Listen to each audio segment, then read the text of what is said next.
नमस्कार दोस्तों। आज मैं आपको बैसाख मास महात्म के 29वें अध्याय की कथा सुना रहा हूँ। प्राचीन समय में कश्मीर में देवव्रत नाम का एक ब्राह्मण था। उसकी मालिनी नाम की एक पुत्री हुई। वह कन्या उसकी सत्यशील नाम वाले विद्वान ब्राह्मण को ब्याई गई। वह उसके साथ विवाह करके अपने साथ यवन देश में ले गया। जब मालिनी अत्यंत दुष्टा थी, वह रूप यौवन वाली कभी अपने पति की प्रिय नहीं हुई। वह निष्ठुर सदैव अपने पति से द्वेष रखती थी। अपने पति को बस में रखने के लिए उसने दूसरी स्त्रियों से वशीकरण मंत्र पूछा। उन्होंने कहा, हमने तो अपने पति को वशीकरण औषधि से बस में कर लिया है। तू भी योगिनी के पास जा, वह तुझको दिव्य औषधि देगी जिससे तेरा पति अवश्य बस में हो जाएगा। उनके कथानुसार वह योगिनी के मंदिर में गई। वहां पर कुटी में 100 स्तंभ बने हुए थे। इस प्रकार उस मालिनी ने वहां पहुंचकर मन को क्षोभ कराने वाले मंत्रों के लिए प्रार्थना की। फिर उसने हीरा जड़ी हुई स्वर्ण की अंगूठी उस योगिनी को भेंट की। योगिनी पति के अपमान से दुखी हृदय जानकर कहने लगी कि यह रक्षा चूर्ण तुमको देती हूँ। यह संपूर्ण प्राणियों को बस में करने वाला है। यह चूर्ण अपने पति को देकर उसकी ग्रीवा की रक्षा करना। तेरा पति तेरे वश में हो जाएगा। तेरे बुरे चरित्रों को देखकर भी तुमको कुछ न कहेगा। वह चूर्ण को लेकर घर आई और संध्या समय दूध में मिलाकर अपने पति को दिया। उस चूर्ण को पीने से उसको क्षय रोग हो गया और वह दिनों दिन क्षयी होता चला गया तथा उसके गुह स्थान में कीड़े पड़ गए। जब उसके पति की ऐसी दशा हो गई तो वह इच्छा पूर्वक विचरने लगी। तब उसका पति कीड़ा के मारे त्राही त्राही पुकारने लगा और कहने लगा कि मैं तेरी शरण में हूँ, तू मेरी रक्षा कर। मैं कभी पर स्त्री की इच्छा नहीं करता, तेरा दास हूँ, मेरी रक्षा कर। अपने पति की ऐसी दशा देखकर वह बहुत घबराई और सोचने लगी कि यदि यह मर गया तो मैं सब श्रृंगारों से विहीन हो जाऊंगी। ऐसा सोचकर वह फिर योगिनी के पास गई और उससे सब वृतांत कहा। तब उसने पहली औषधि का दाह शांत करने के लिए दूसरी औषधि दी। उसको पान करते ही उसका पति स्वस्थ हो गया। तब से उसका पति घर में ही रहता और उसके वशीभूत हो गया। घर के काम के बहाने और कई व्यभिचारिणी तथा कामी उसके घर आते रहते, परंतु उसको अपनी स्त्री के आगे कुछ भी कहने की शक्ति न थी। इसी पाप के कारण उसके सारे शरीर में कीड़े पड़ गए और उस मालिनी के कान, आंख और जिब्बा में छेद हो गए।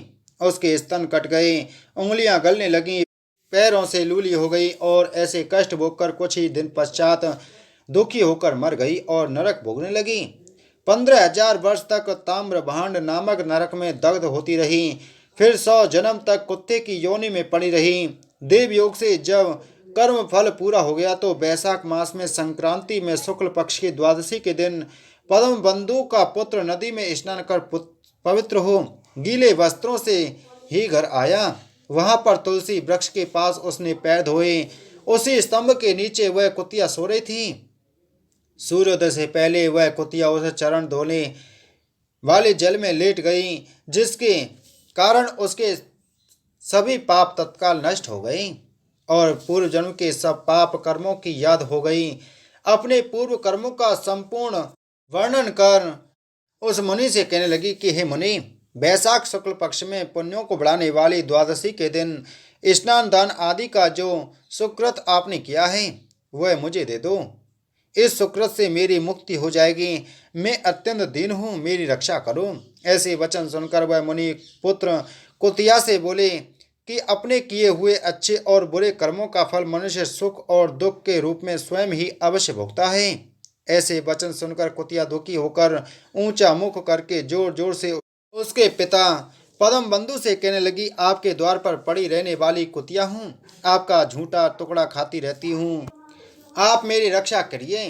क्योंकि महात्मा गृहस्थियों को जो उनके द्वार पर उनकी शरण में पड़े रहते हैं उनका उद्धार करना उनका परम कर्तव्य है। ऐसा वेद जानने वालों की ने कहा है। चांडाल कुत्ता सदा गृहस्थियों की दया के पात्र हैं, अतः आप इस मूर्खा का उद्धार करो।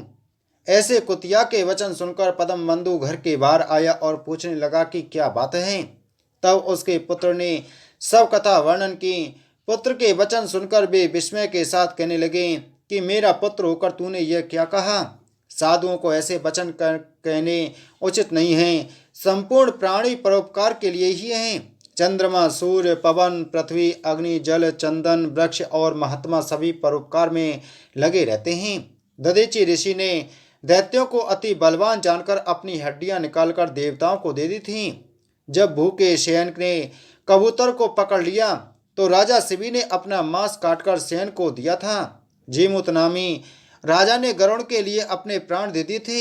इसलिए विद्वान ब्राह्मण को तो सब पर दया करनी चाहिए। इस प्रकार वह ब्राह्मण कुतिया से कहने लगा कि मैं तेरे निमित्त प्रतिज्ञा करता हूँ कि तू मेरी द्वादशी के पुण्य के प्रताप से पापों से छूटकर विष्णु लोक को जा।